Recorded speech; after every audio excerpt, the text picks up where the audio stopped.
Yeah, baby. Three Things with JR. Episode number 50. Numero 50. I do not trust myself to say it, but I'm going to say it anyway. I think that's 50 in Spanish, maybe. Episode numero 50. Maybe. I don't know. That might be the number 50. It might not be the number 50. Who knows? Anyway, we're back, and I have got another interview I did with somebody I know who did not know I was going to call them and put them on a podcast. So they were caught completely unawares. And technically, I called this person one night. They couldn't answer. We texted back and forth, agreed to talk the next night, but I did not tell them what the call was going to be about or why I wanted to talk to him. My friend Chris Iraca from high school. I hadn't talked to Chris in many years. We've conversed a little bit. We've texted here and there. I've hired him to do some artwork for my band's albums over the years. He is a talented artist. He's a guy I've known since the 9th grade, and I just don't stay connected with him very well. He lives in Pennsylvania. He doesn't live anywhere near me. We lead very, very different lives at this point. I met him in 9th grade when he moved to Falls Church, Virginia, started going to my school. He was the new kid. He was kind of wild, a little different, but we became best friends, him and my friend Darren and Chris and me. So we were pretty much inseparable all the way through high school and for a little while afterwards. And then we became separable. And what made Chris different from us was Chris was incredibly smart and talented, incredible, like a comic book artist type work. He really could have, and I always thought he was going to realize his dream of becoming a comic book artist. Life had different plans for Chris. He did move back to Pennsylvania, lives close to family. And of the three of us, of Darren, Chris, and I, he is the least likely one of us that I would have picked to be at the age of 47, happily married for 7 years with 3 kids, living the life of a stay-at-home dad out in the country, spending his days with the kids, chopping wood, raising chickens, and keeping the house heated. That is what Chris does these days. He is not in any way a slave to social media or being online. He has a Facebook, which means he has a Facebook Messenger, which means I was able to give him a call, and it worked. We talked for a good long time. So long, I had to edit it down just for time. You guys are not interested in every single little detail of Chris and me getting reconnected, but I thought it was interesting enough that you might enjoy the perspective of a dude like him living a life I had not pictured him living. So that's what's coming up. Before then, I'm going to give you 3 things of my own. We do get Chris to give you 3 things, and he's got 3 things that are like none other. So here's my 3 things before we do the break and before we get to Chris Iraca. These are Chris Iraca related things, though. The very first concert, this is thing number 1. The very first concert I ever went to was with Chris Iraca. We had just graduated high school in June. This happened in July. We went to RFK Stadium, where the Redskins used to play back when they were the Redskins. And the concert was 3 bands, Faith No More, Metallica, and Guns N' Roses. Quite an epic concert to be your first concert. And it was indeed epic. We were front row, down in general admission, and the way we got that was we kind of knew general admission, we wanted to, be up front as close as we could. So we got there pretty damn early. We lined up outside the gates as early as they would allow us to. And when they opened the gates, you handed them your ticket and you took off running down the stairs onto the football field and towards the stage, all the way across the football field. I have done the 120-yard dash from one end of that football field to the other to get up to the stage. And we were some of the first 100 or so people into the stadium. And we got there. And we didn't know this was going to be the case, but they had this small section of general admission, field level, sort of cordoned off, like just in front of the sound booth, or just about where the sound booth was, forward towards the stage. What seemed like about 20 or 30 yards of the football field.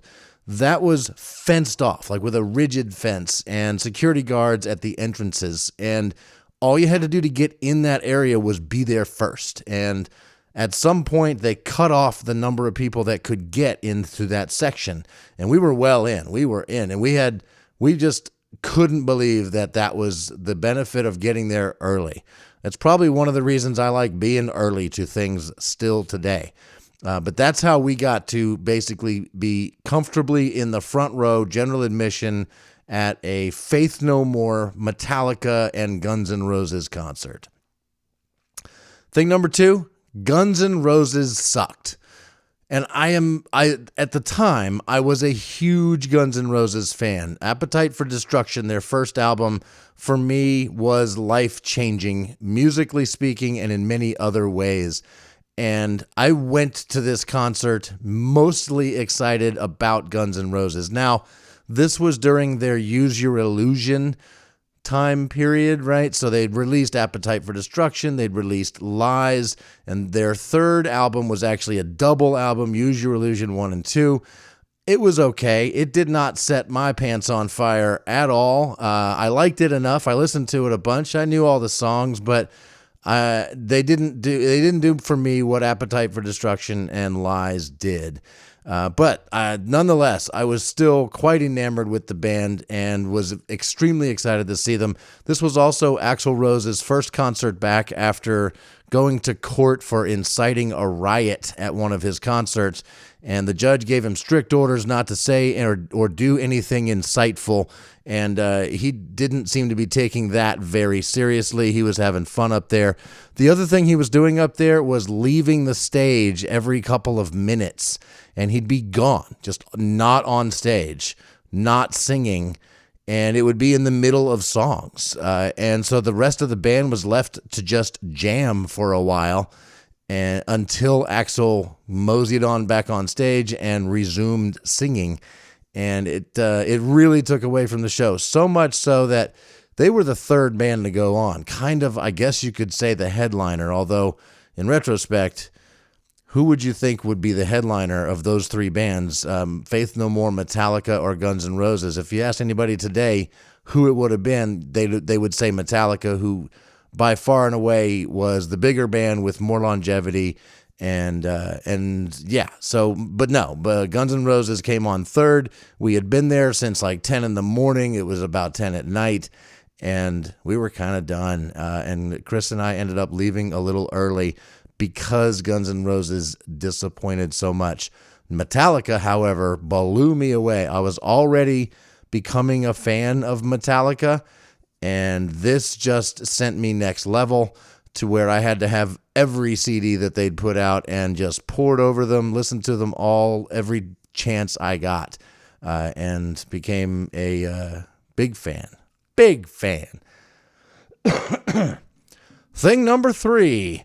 While at this concert, we had no idea what it means to be in that place, in that type of concert. The mosh pits took us by surprise, didn't realize they were quite so violent, and we weren't quite ready for that yet at the time. Kind of got into it a little bit, but one of the things that scared us off was these two bros, these two dudes that were there, right up there with us.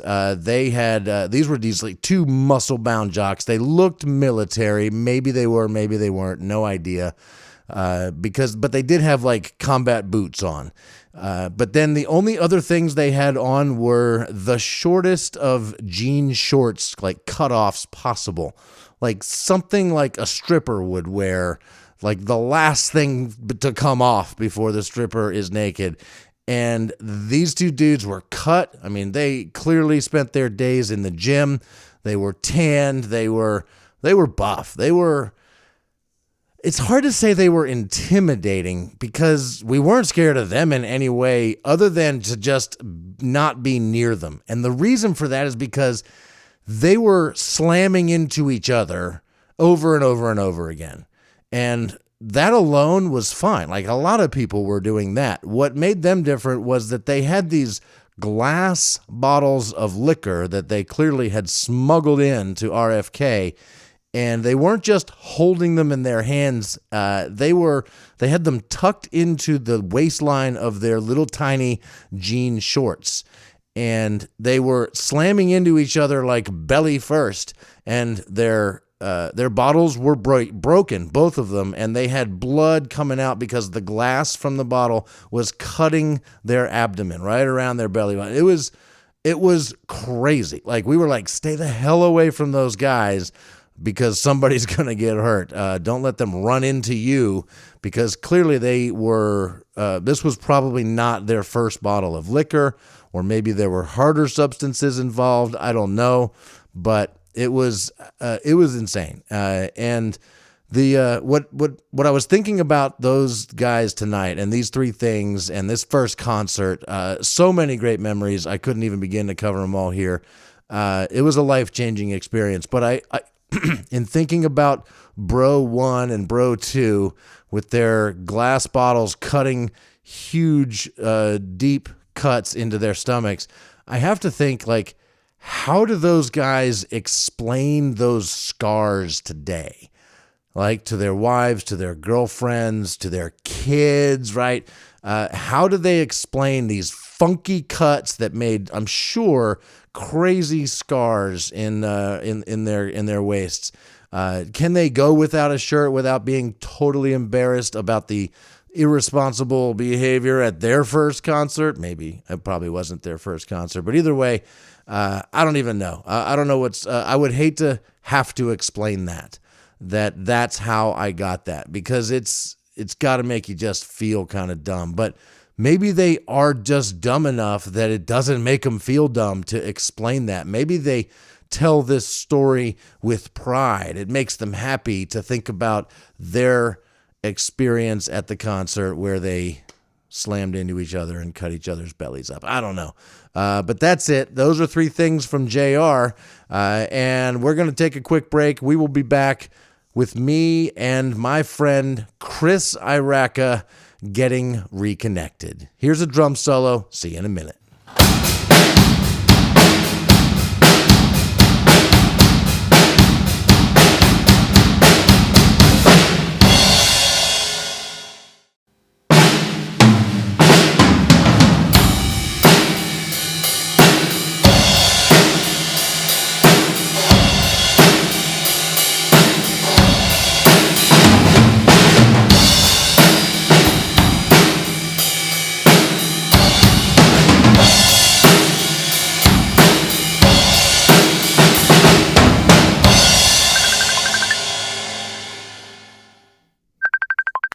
Hello? Hello. Can you hear me? I can hear you. I don't have a big microphone, though. No, but I do. I can see that. Yeah, buddy. That's impressive. Are you jealous? No, Oh, okay, good. I would trip over that or something. Yeah, it can get unruly at times. Is that for work or podcast or something? Both. So I purchased this mic is mine. I own it, along with this fancy mic stand.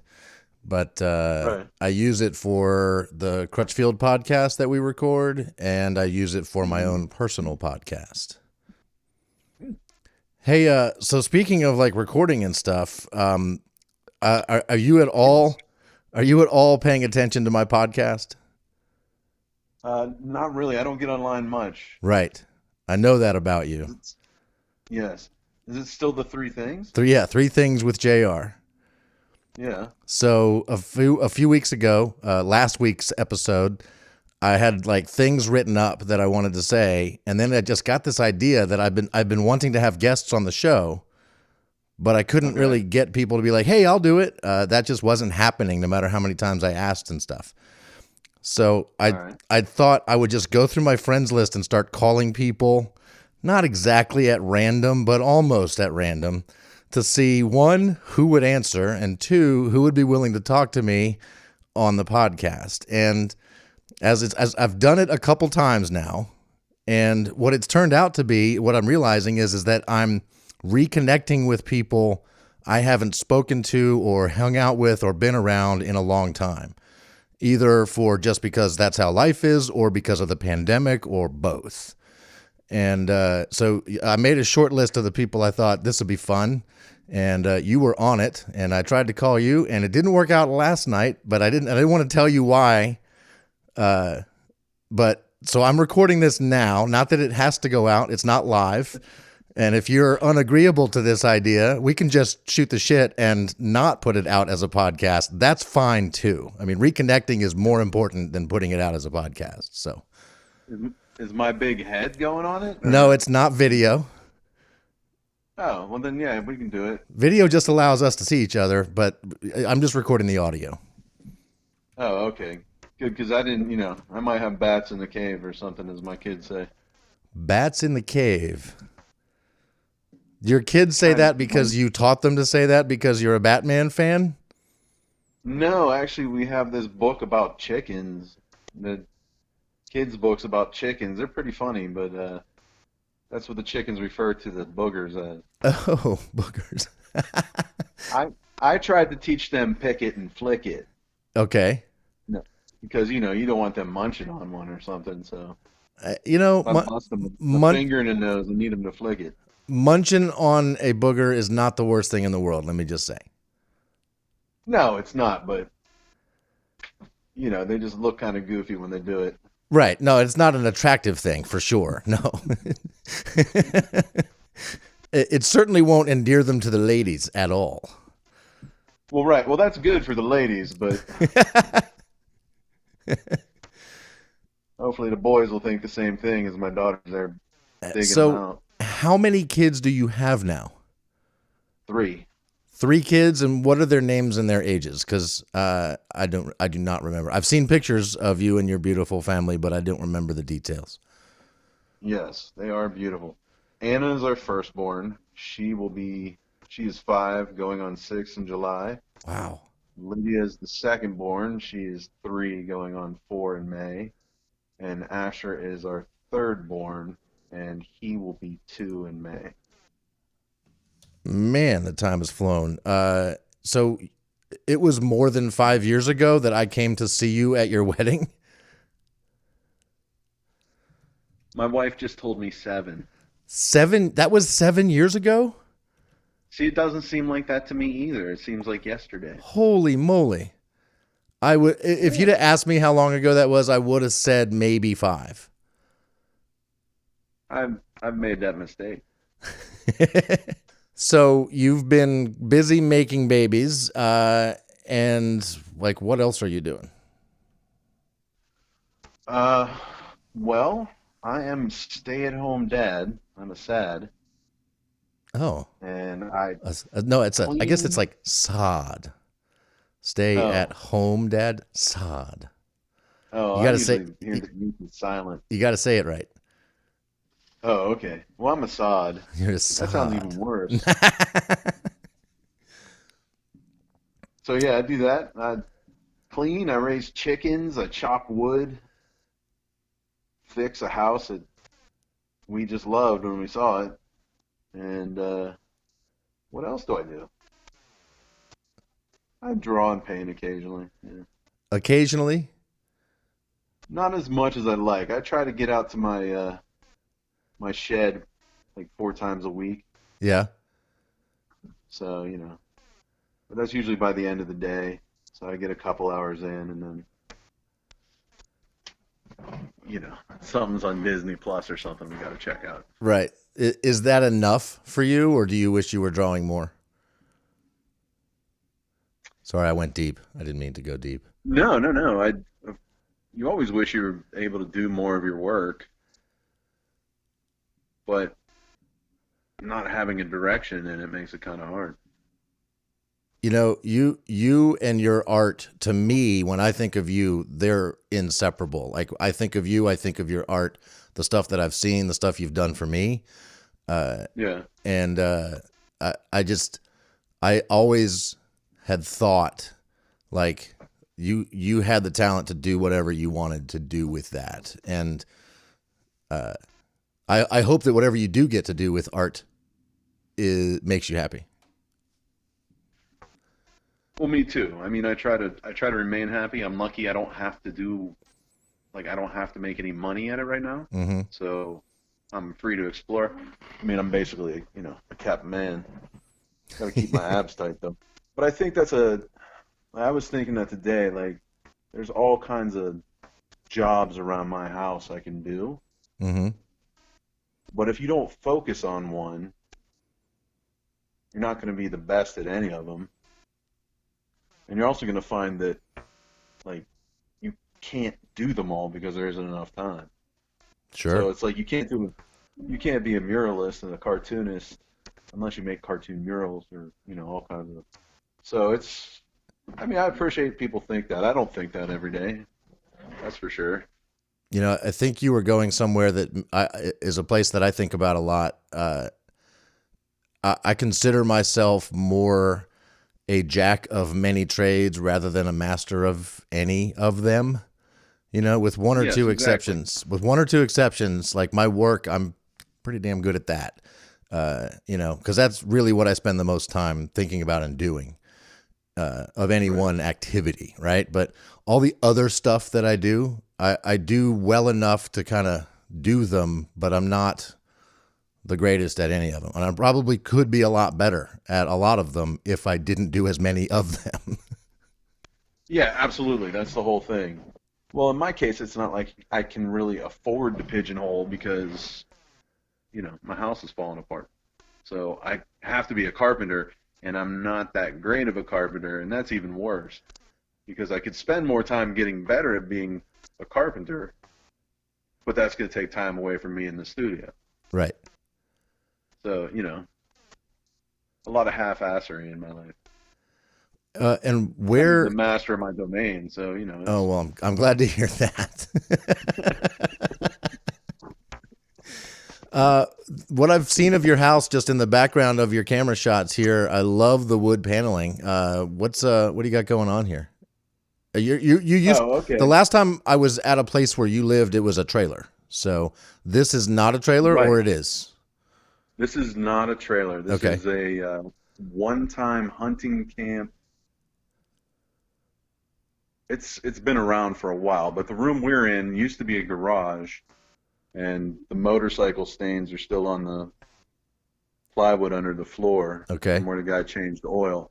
But this is actual wood that somebody put up. But we have authentic wood paneling over there. Oh, And then we have some drywall, and then we have some things on the couch so my friend doesn't whiz on the couch in the middle of the night. aw, what's your dog's name? Is that the same dog that I remember you bringing camping? Yeah, that's Emma. Emma. Yeah, she's a Emma. dog of a certain age. She doesn't care anymore. She's like, Right.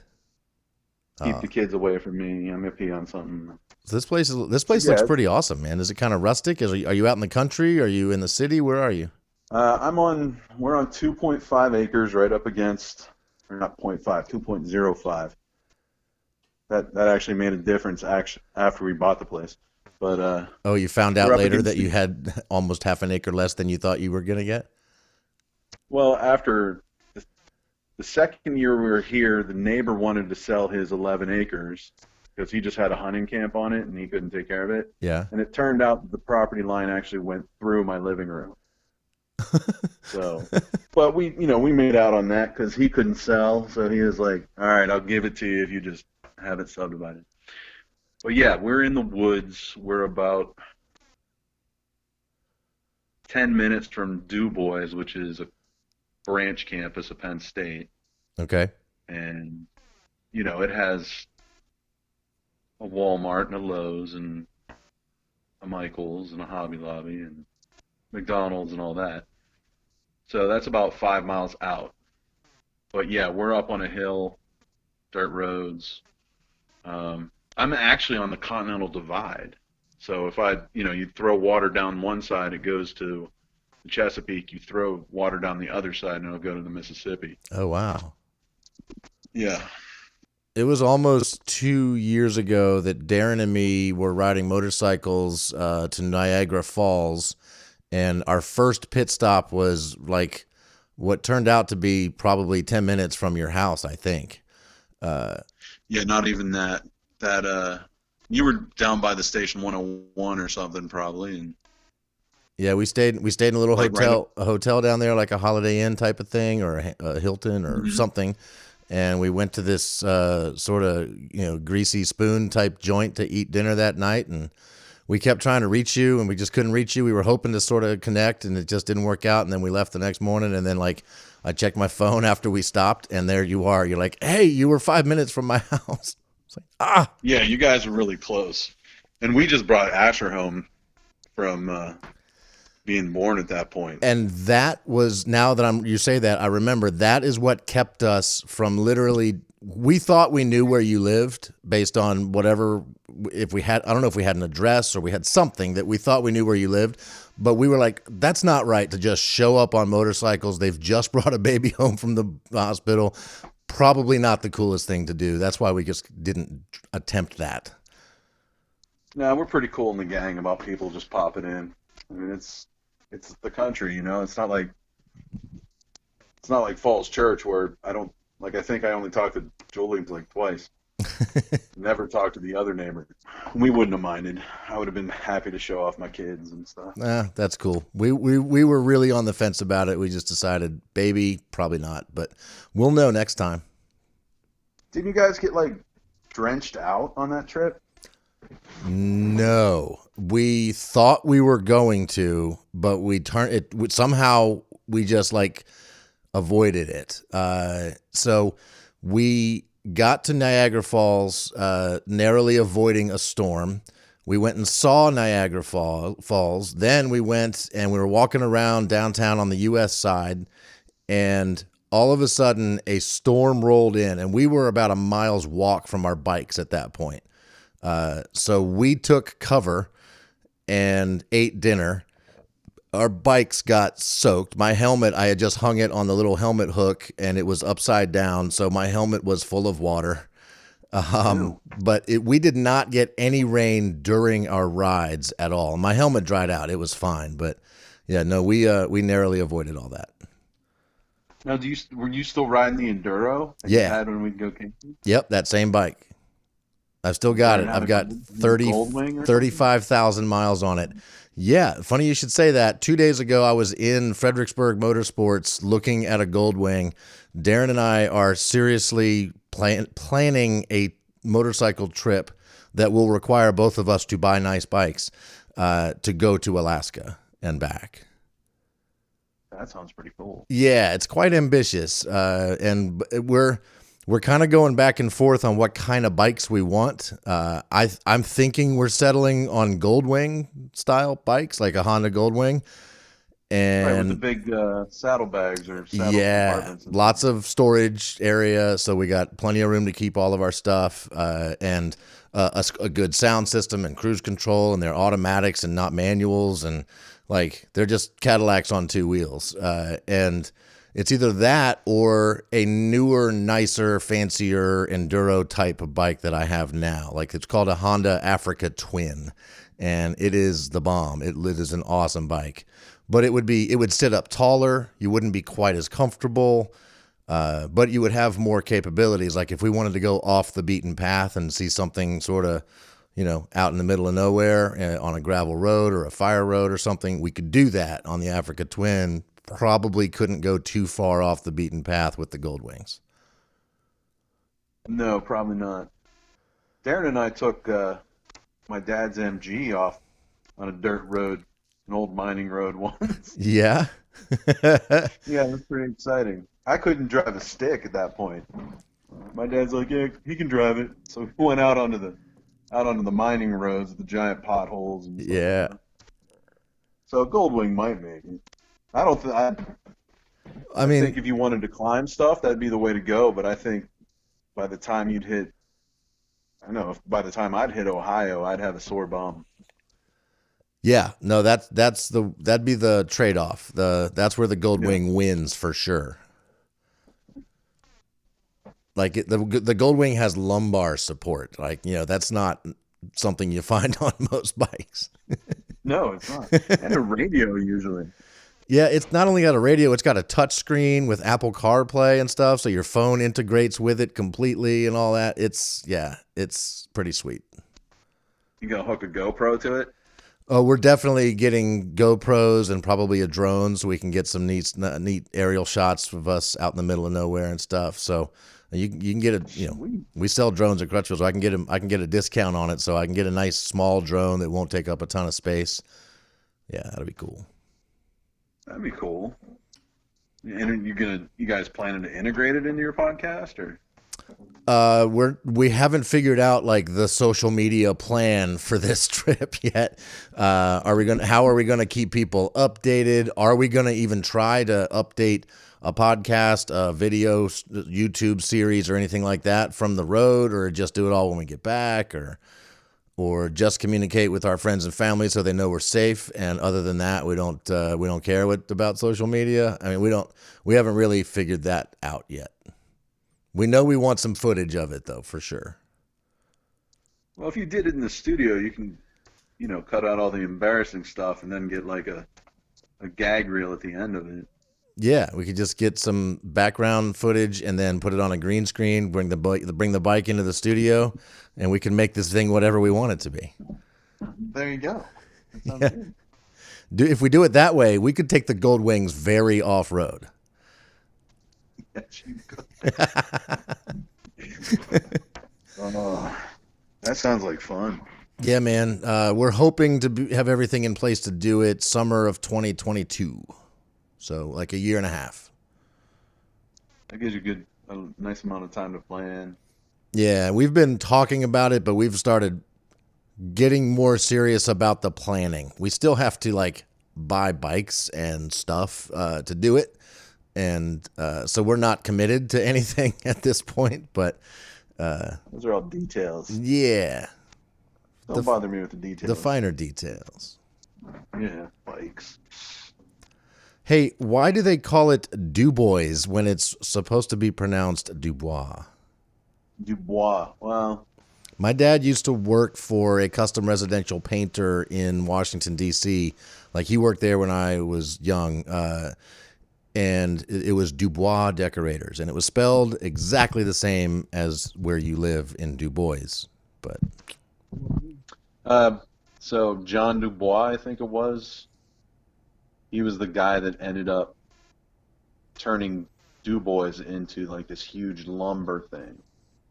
And just like anything else, I think after a couple generations, people just butchered the name. And now if, say you had to life flight your daughter down to the hospital or something like that, and the nurse comes in and goes Dubois, the doctor will correct her and say, no, these are Appalachian people. They say Dubois. So so that's a true story. I was going to say, it sounds like you're speaking from experience. Yeah, it was an exciting time with my second born. She got one of my blood pressure meds, and it turned into a life flight Oh my gosh. scenario. Me chasing the helicopter with Christina on it down to Pittsburgh and doing all that fun. Wow. And then we get lectured about where we should keep our drugs. It was, it's exciting.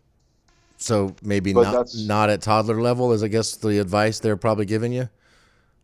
Yeah, I think so. Well, she climbed up to get them. So. Ah, But I'm ultimately responsible. yeah. But I don't know why it's called Dubois, other than I think they just messed it up, and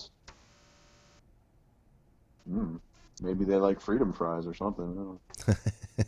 Instead of French fries. Yeah, exactly. Yeah. But yeah, John Dubois made this place what it is. So my podcast is called Three Things with JR. You might remember on Facebook years ago, I was doing a thing like a series every night. I would just post 3 thoughts that I had on my mind before I would go to bed. I did it for like a couple months. People loved it. People told me I should bring it back. This is how I brought it back, was with the podcast. And Right. so now that I'm just calling people and putting them on the spot and interviewing them for a podcast they had no idea they were going to be on before I called them, I'm also putting them on the spot and asking them to come up with 3 things. So it's easier than I might have just made it sound. I'm going to give you each of the general 3 things, and we're going to talk about something that you've got on your mind. Okay. Thing number 1. Something deep, some sort of deep thought you've had recently, something that's rolling around in your brain that you can't stop thinking about, just something kind of deep and meaningful to you that you would want to share with people. Deep thoughts. Huh. Well, I haven't been thinking about telling the kids that Disney World broke down, so we won't go with that one. Or burned down. Oh, That's yeah, that's an L joke. You don't remember? No, what was that? You don't remember Jack Handy on Yes. Saturday Night Live? Yeah, deep thoughts with Jack Handy. Yeah, no, I definitely had that Right. thought just now. I didn't realize it was that. Got it.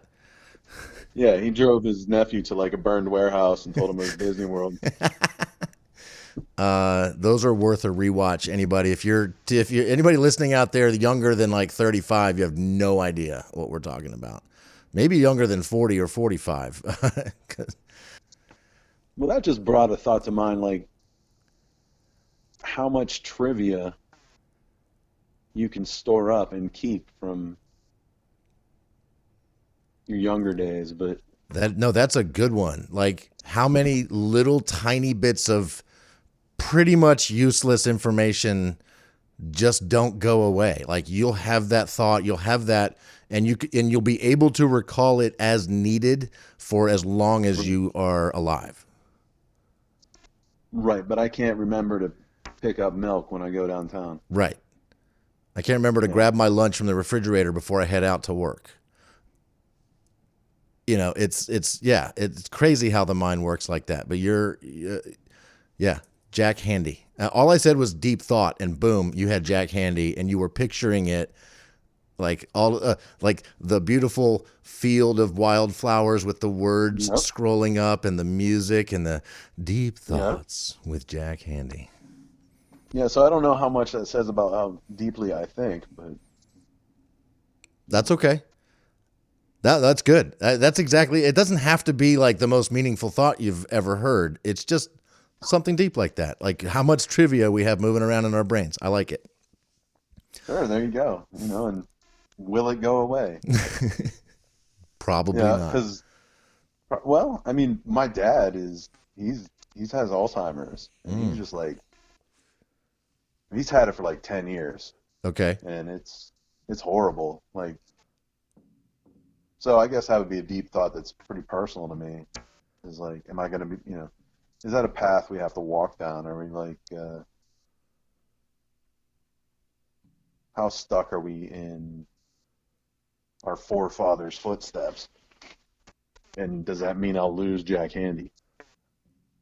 Or once you're fully into the Alzheimer's, is that all you're thinking and all you're saying are deep thoughts by Jack Handy? Maybe. And who knows? Yeah, sorry to hear that about your dad. Is he able to live on his own still or no? No, let's see, his onset started when he was about 58. Okay. And I mean, you remember my dad, he was always in physically great shape. Yeah. No, I mean, he's like your dad. Mm-hmm. That he's got those working man muscles that are stronger than any person who has ever lifted weights. His muscles are, and the ability to do things that just most of us can't do. Right. And like, you go, Dad, don't you ever get worried about falling off the ladder? And he's like, oh, you get used to it. So, Did your dad fall off a ladder too? Because my dad definitely did. oh man, he had a couple second and third story dives. limping around for a couple of days, Yeah. popped shoulders out and stuff like that. And it was, but yeah, he just started to deteriorate, and his mind would deteriorate, and his body was in pretty good health. But for like the last 5 years, I mean, it's become, like need assistance walking and diapers and, Yeah. doesn't, there's weird times, like I don't see him too often. I'm going to blame my kids on that, but, I get that. where there's this moment that he recognizes somebody, and it's almost as if, obviously I don't know what's going on in his brain, but it's almost as if he's trapped or something. It's really freaky. It's like, and I would hate to be in that position. So. Yeah, no kidding. Like, there's just enough of the lucid self in there to probably be really frustrated by the inability to put it into action, to say what you want to say, to do what you want to do, that kind of thing. Right. And it also freaks me out. Remember the Metallica 1 video? Yeah. Where that was the one with the World War One stuff where the guy was tied down. Yep. That was always a nightmarish thing to me. Like, that dude was trapped. Yeah. He was unaware. That was freaky. Yeah, that's probably worse than, trapped and aware of it and incapable of doing anything about it. Yeah. There you go, Jack Handy to something like that. See, we go deep on three things.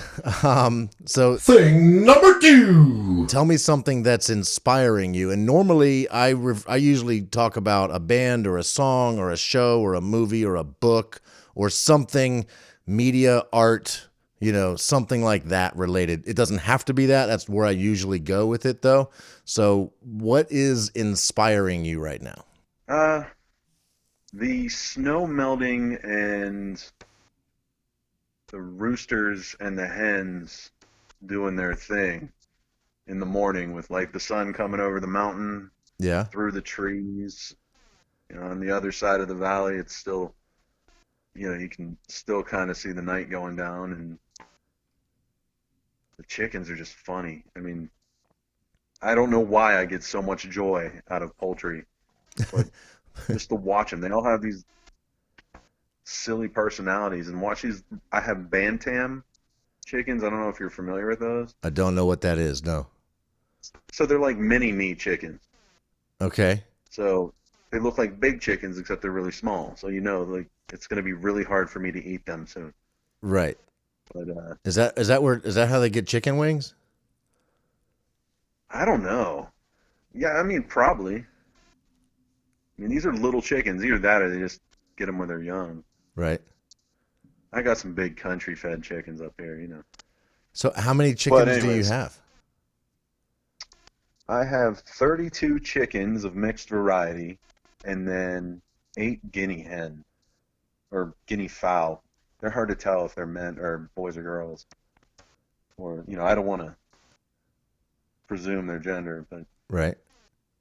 So do you have them for the entertainment, or because they're eventually going to be food, or for the eggs, or all of the above? All of the above. When I lost my phone and I texted you, I don't know if you remember that because I lost everybody's number. Yeah, I remember. A couple texts back and forth. Yep. Well, I had some critter that was actually ripping through the coop and killing chickens left and right. Ah. And we're like, okay, because we had like 7. It was cool. We had like 7 eggs a day. And, the peeps were just coming out. Christina wanted some guinea hens for her birthday, and we go in there and into the Rural King or whatever, and there's like 10 of them, and she wants to get 2, and I'm like, well, the rest of them are going to be all lonely, so we might as well just get them all. And then the kid that's selling the chickens are like, the rest of them are just a quarter, all the regular chickens. So I'm like, all right, so we're leaving the store with like 26 chickens, and I get home, and a dude from church calls me up. He's like, do you want a bucket of chicken? And I'm like, course I knew what he meant because, he's in love with his chickens too. I'm like, sure, I'll take him. And he shows up with like 25 of these Banny hens. Okay. And peeps and everything. So then we just had a butt ton of chickens. And, of course some get, critters get them. We have a lot of hawks and fox and stuff like that. But we just ended up with so many. And then, I'm getting like 18 eggs a day. I mean, this is really exciting for me. For most people are like, what? Well, it brought to mind something. So I have a question, and I'll tell you about something too. But are you the guy who cuts the chickens' heads off when it's time for that? Absolutely. I have a cool story about that too. So okay. I'll tell you just a quick one, and then I want to hear yours. I was training a class of new sales advisors at work, and this one lady had recently had to move while her house was being renovated, and she was renting a place on this farm that's actually pretty close to my house. And she said, oh my gosh, this farm, they raise chickens and goats and all this stuff, and they do it in the most humane way possible. They're not vegans or vegetarians. They're into eating meat, but they're going to raise them and kill them in the most humane way possible.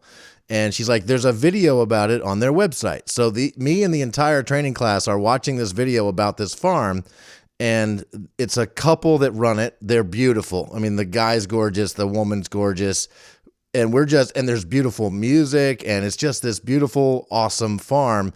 And then the banjo music starts right as they stick the chickens in these like tubes. Their heads are sticking out. We're like, oh my God, I think I know what we're about to see. And just blood everywhere. But the chickens were not running around with their heads cut off. They were humanely just sort of dignified in their death, as opposed to many other ways of doing it. And so how do you do it? Well, the first time we did it, it was Memorial Day. It was the first batch of chickens I bought, and I went into the store and I was like, we'll get a dozen, odds are 50-50, right? Well, of course math doesn't work that way. That's why I went to Votech. So I ended up getting 7 roosters, and these are beautiful birds and they're big and stuff, but they kept bothering the hens. And one day I was like, all right, we just have to take care of this. And they're easier if you don't let them out of the coop to wrangle, because it's hard to chase down a chicken when you're like 260 pounds. Right. So I grabbed the first one, take it across the yard where I have this stump with a nail in it to put their little neck in. Yeah. And like a little V. So they don't. Yeah. So they don't flip out. You pick them up. You kind of go counterclockwise in a circle with them. Now, I don't know if this is just like Appalachia voodoo or it's actual science. I don't know. And then you hang them upside down and they won't do anything. They'll go limp. So anyways, the first one I take out, and all the chickens are looking out their window in the coop, and there's this howl from the chicken coop of moo. So I start slaughtering them, and we go through the 7, and Christina steps up because she's a champ, and we're skinning them because if you we tried to dip them in hot water and take, all the stuff YouTube said to do. Yeah. And it just stank to high heaven, and it was way too much work. So we're skinning these chickens, these roosters, and one of them, I guess I went too high on the neck because its squawk box was still in its throat. Okay. And we're ripping the skin off this chicken, and every time we do it, it would go, oh, oh. It's twisted, but a chicken with no head is squawking as you pull the feathers out. Exactly. Oh my gosh. So it's not as humane as the tin cup and you take a razor and you cut their throats. I mean, I use an axe. A couple times I used a maul, which isn't as easy to guide, so it's a little sloppy. But okay. Yeah, if PETA's watching, I was going to say, do I need to cut this part for PETA, or am I going to get? Am I going to have somebody throwing chicken blood on me next time I don't know where I don't know where I would go that would happen, but I guess It could happen here. PETA comes to me, probably. Well, there you go. Or well, they you. already know I live in I was Sebula. going to say, we haven't discussed where I live on this podcast. We have, however, discussed about almost exactly where you live. Yeah, down the road from DuBois in Sebula. Right. Against the game grounds. Yeah, but I think if PETA tracks you down, they've got a long list of people they need to track down, because this is fairly common, right? I mean, this is how people in many Eat parts chickens? of yeah, this is how it works. Yeah. But my chickens are totally free range. Like, you have to kick them off your car roof sometimes. Okay. They're not locked up at all. They eat really well. I mean, spend a lot in chicken food, and they get everything that we eat except eggs and chicken. So, That makes sense. well, as much as I love the chickens and stuff, and they're chicken. I mean, Yeah.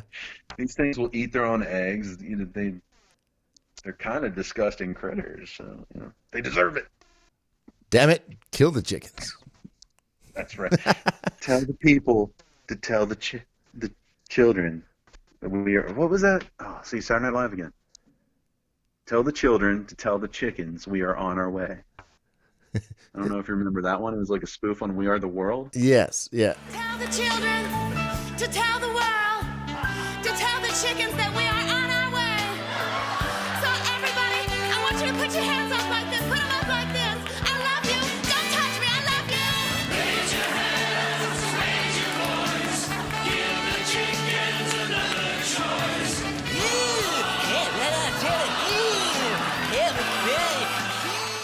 Or Dana Carvey, chicken make good pet.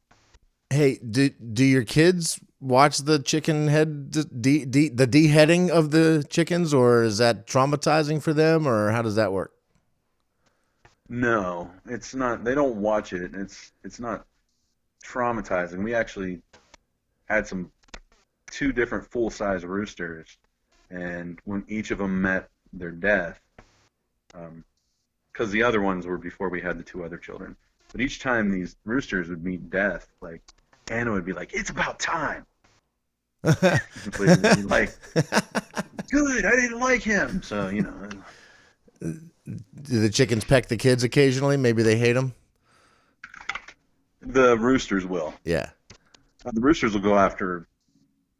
Well, they'll go after anybody. Like, they want to put you in their pecking order. Right. And they try that with me, and I'm like, football time. But, yeah, they'll jump up, and they'll spike your leg. And So I guess that's where pecking order comes from, huh?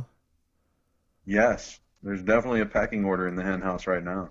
I don't even know how we got from. Oh yeah, I guess that was all of that was thing two, was what's inspiring you, and it's chicken. Yes, my chickens and spring coming up, the thaw. Just as a painter, I look at light. My whole thing about painting is light, because that describes form, and that's just kind of like the confluence of all the interesting things in my day. The sunrise, the chickens, they happen to be all over where I split wood every day and stuff like that. So, it's inspiring. When you're splitting wood, do you yell at the chickens, go, keep pecking the kids, and just this axe will be for you? No, but I do have to warn Blondie, one of my chickens, because, after you pick up these logs, there's bugs and stuff in them. Yeah. So you're going right at it with a maul, and these chickens, they're dumb, but they're also very curious, so they get right up next to it. But I do tell them all the time, like the roosters, I'll tell them that they're dead chickens walking and stuff like that. Yeah, that's what. Yeah, I guess that's emotional abuse. I don't know. Right. So we're already kind of into Thing number 3. just tell me something stupid, something funny, something ridiculous. We kind of did that with thing two, but do you got anything else that would kind of qualify as just something silly, absurd, gross, funny, dumb, something like that? Yes, I think I can maintain the theme, just changing the animal that would do all that. Okay. And include my father as well. Oh, Yeah, so Yeah, where is he in the pecking I- order? Sorry, go ahead. He was the mastermind of this. Yeah, okay. But when I moved from Virginia up here, my grandmother just passed away, and she had, one of the oldest cats ever, and its name was Squiggles, and it was like February. Squiggle died, and my dad was like, the ground's too hard to bury this cat, so put the cat in the freezer. 5 years later, Oh my God. it was Memorial Day, yeah. We're going to bury the cat, Squiggles, in Brisbane at my grandmother's grave. Okay. So there's this whole family. My brother was like 12. My sister was like 3. I was 25 or something. And my dad, my stepmother, and this frozen cat. And my sister, why does Squiggle look like that? Why isn't she moving? And Oh no. or what's wrong with her face? And we were kind of snickering and stuff, and it turned into laughing because we're just kind of sick individuals like that. And all these people are like going to put flowers on the grave all over Memorial Day. That's what they do. Yeah. And we're trying to fake that we're crying while we're burying a frozen cat Yeah. with an old lady on a national holiday. So I guess I would be dumb, but I always thought it was funny. No, that definitely counts. That is right in the vein of thing number 3. And it wasn't the only frozen animal that my dad has pulled out of the freezer. So I think I have a question about the 5 years. Was it just like you guys forgot, or was this part of the plan? Was to do this 5 years later, or like what? Or was it because your grandmother had just died and that was like the time, like you were had the cat in the fridge waiting for your grandmother to die? I mean, like how 5 years? Explain that to me. Oh, there was many times where someone would go in to get a thing of frozen hamburger and be like, somebody needs to do something about Squiggles. And I think it was just like one day, finally the straw that broke the camel's back was like couldn't reach the ice cream or something. Yeah. And they, Dad was like, "We're doing it." So was Squiggles in the freezer like just a furry cat in the freezer, or was it in a bag or anything, or what? It was in a bag. Okay, It was. that's good. That'd be pretty funny. I mean, the way this, I wouldn't have been surprised if it was just a cat just sort of laying there, frozen in whatever, mold shape, laying on top of the other frozen goods, right? But it's good to know it was in a bag, because there was some foresight there, but really, it was just a thing of like, you look at it, like, I'd go visit them for supper every day because I was a young bachelor. Yeah. Would be there. And after a while, it was a joke for me. Right. Like, there's Squiggles. And then I guess one day it was finally, I don't know if they were going to buy a side of venison or something or some beef and they needed more room, so it was time for Squiggles to go, or it's like a little Walt Disney there or something. Just that might win the third thing forever. That's going to be a tough one to top right there. After everything we've just said and done, are you still cool with this being a podcast that goes out to the entire world, all of which maybe 15 or 20 people might listen to it? Absolutely. Sweet. So that was my friend Chris from high school.